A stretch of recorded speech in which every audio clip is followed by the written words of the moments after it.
In the beginning of the movie, we see a young and intelligent teenage girl named Lisa McVeigh. She lives with her grandmother, Diane, and her boyfriend Morris. She works as a part-timer in a donut store and she is very good at her work. At daytime, her life seems pretty normal like any other teenage girl. But after returning home, her life will become hell. Morris always sexually abuses her, and her grandmother doesn't even care about Lisa remains helpless and couldn't do anything about it.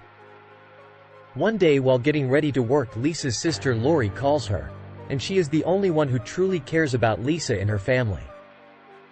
She asks Lisa if she can come over to meet. When Lisa says no, Lori asks her to come home, but their mother, Betty, reminds Lisa that she is there to help Diane and doesn't allow her to come home. Later, while she is leaving to work, Morris asks her if it is payday. When she says yes, he warns her to bring the paycheck straight to home. Later that night, while she is leaving, the store's owner, Ed, stops her and hands over the paycheck to Lisa. Lisa thanks him for moving her to the front counter. Ed says that she deserves it because she has her way of dealing with the customers, even with the cranky ones. Then Lisa gets on the bike. While she is riding home, a car keeps following her.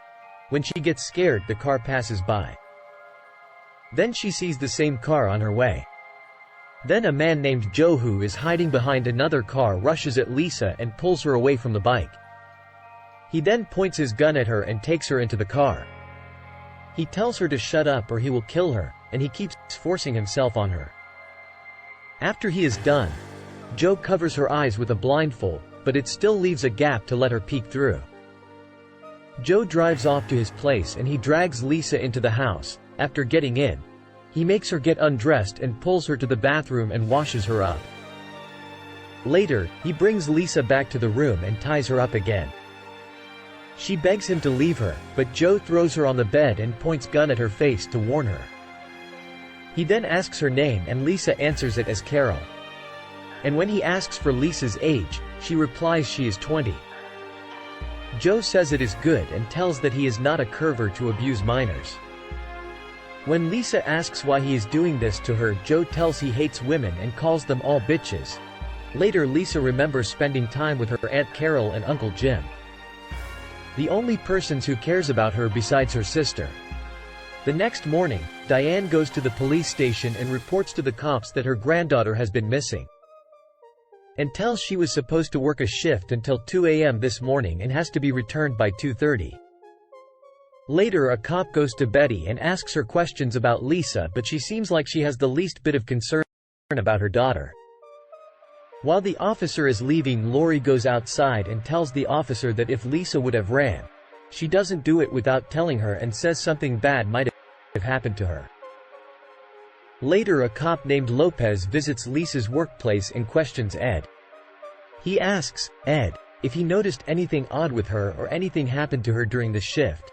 Ed says that she doesn't run away and she is good with everyone, and she is like as usual that day too. But he tells she seems kind of sad all of a sudden while leaving, and she thanked him for promoting her, which happened months ago. Later, Joe gives Lisa a sandwich and forces her to eat. Then he sees the report about a kidnap of a teenage girl and gets mad about it. He questions Lisa if the news is about her and asks her if she is a teenager. Lisa says that she is 19 and is about to turn 20 in a week. After a while, Lisa asks him that she wants to use the toilet and he takes her. Then she asks him to wait outside, feeling uncomfortable. While Joe is waiting outside, Lisa pulls up her blindfolds and locks the door. Then she thinks for a while and plants her fingerprints on the mirror and on the toilet. Then she takes a look at the sneakers that he left inside.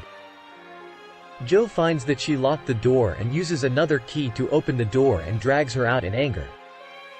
Lisa talks with him and calms him up. Later that night, while Joe is sleeping, Lisa gets up and reaches the phone to make a call. But Joe catches her up and he threatens to kill her. Lisa begs him that she is just trying to call her father and says that her father is sick and he is only one that she got in this world. She says that she just wants to let him know that she is okay. Later, she begs him to let her go home and says that she has to take care of her father. and she assures him that she wouldn't tell a word to anyone. She tricks him and makes him believe her. Joe gets confused and he decides to get rid of her. He ties her up and drags her out of the house into the car and then drives off. Later he stops at a gas station, and while he is filling up the car, she bites her finger and places her blood on seat. Later he stops at a place and drags Lisa out of the car and leaves her near a tree.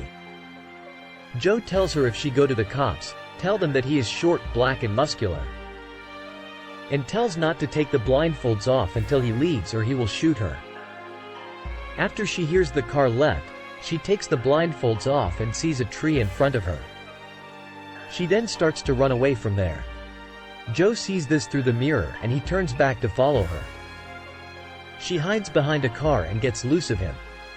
Later she gets to home, and when Morris tries to beat her, she tries to tell her grandmother that she was kidnapped and raped, but they don't believe her and Diane tells her to stop lying. She then calls Officer Lopez and says her granddaughter is home and says she is just making up a story on being kidnapped. Officer Lopez tells he has to her some questions cause she is a victim of crime and tells that he will pick her up. While she was leaving, Diane warns her not to tell the cops about her life here. Later she is taken to the police station and she tells Lopez what happened to her during the time she was kidnapped. When he asks why there is no bruises on her, that he threatened to kill her, so she didn't fight him to survive. But Lopez doesn't believe her and asks if she is making up a story as her grandmother said. Then he leaves the room and sends 2 other female detectives into the room to talk with her. Then Detective Russell and her partner asks Lisa questions and she says the same thing, and also tells that he took her to a building cause. She counted the steps and says that he took her to an apartment above the office building. She didn't hear any noises of neighbors or any others during the Sunday, and she also describes the kidnapper's face from the time when she touches it while he is forcing her. But Russell didn't believe her and asks if she really noticed all this in such a panic state. Lisa screams that she is telling the truth and then she clutches herself to a corner. Later, we see the chief detective named Dutton, who is describing about he was explaining the methods of his killing in the way of choosing his victims and says there is no patented and they don't have any leads until now. After he dismisses the meeting, Russell meets a detective named Larry and asks his help in Lisa's case. He goes to Lisa and tries to talk with her. When Lisa doesn't answer him, Larry assures her, saying that he has a daughter and he will go to any length to protect her, and also says he will do the same for her. Then she tells everything he told earlier to Larry and tells a few details she noticed about the car, like the color of the seat covers and how it looks like, and she also says he is white and he is a left-hander, while she noticed from the time she peeked through the gap, and also tells about the sneakers she found in the bathroom. He believes her and goes to Russell and tells her to get her details and gives her change of clothes by bagging the present ones for evidence, and he wants to prepare her for hypnosis. Later he calls her house and asks permission for hypnosis on her to get her out of the shock. But Morris talks pretending her father and tells him to get her home. Then Larry gets to Lisa and tells her what Morris said. Sensing Lisa has scared, Larry asks if there is anything wrong happening in her house. Lisa tells him Morris is not her father and tells everything he did to her. Then Morris gets arrested for sexual assault on a minor. Later she packs her things up and Larry takes her to one of his fellow cops' house, Hannah. Hannah lets Lisa use her daughter's room. At the police station, Dutton tells about the evidence he found on the victims about the fibers of seat cover of the car. Next day, Lee tells that she left her fingerprints on his bathrooms, mirror, and toilet, and tells she bit her finger and left the blood mark at the front of seat where he can't see. And also says that she left her hairpin in his house, and tells after they left his house he stopped at a gas station around 3:30. Then she remembers something and tells she thinks she saw his car somewhere before the night of kidnap. Later, Larry gets to Dutton and compares the details that Lisa has given with their serial killer and says they are the same. When Dutton says their killer wouldn't let his victims live, Larry tells that Lisa has survived her whole life from abusive situations and that helped her to escape from him. And he asks to send her clothes to FBI to find evidence. Then Dutton warns him that if their killer and her abductor same and he knows she is alive, she might be in danger. Then he goes to Lisa and tells her he's changing the place. Then he takes her to a safe house and tells her to lay low for a while until they catch the killer. Next day, Dutton comes with the results and says that they find red fibers on her clothes and both her abductor and their killer is the same. Then Larry shows the other officers the sketch of Joe they draw through the details Lisa has given. Later, Larry takes Lisa to the place where she was abducted to make her recall something from the night of Kidnap.